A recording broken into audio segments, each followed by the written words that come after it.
আমি নির্দোষ, দোষ না করেও দোষী হলাম এই সমাজের চোখে।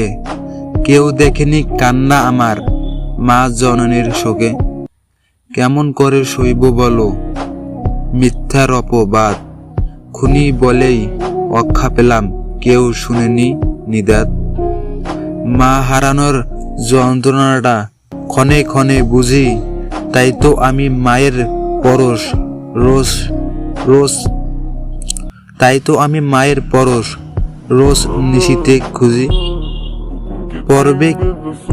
পারবে কি কেউ এনে দিতে আমার মায়ের মুখ? পুরো জাতি বুঝবে সেদিন আমার মনের সুখ। মা জননীর পেটে হলো আমার থাকার ঠাই, কানটা পেতে শুনে রাখো নির্দোষ আমি ভাই। পুরো একটা জেনারেশন এই ছেলেকে ভুল বুঝছে, আমি নিজেও বুঝছিলাম ভাই আগে। ভাই আমার নতুন চ্যানেলটা সাবস্ক্রাইব করতে পাশে থাকুন ভাইয়া।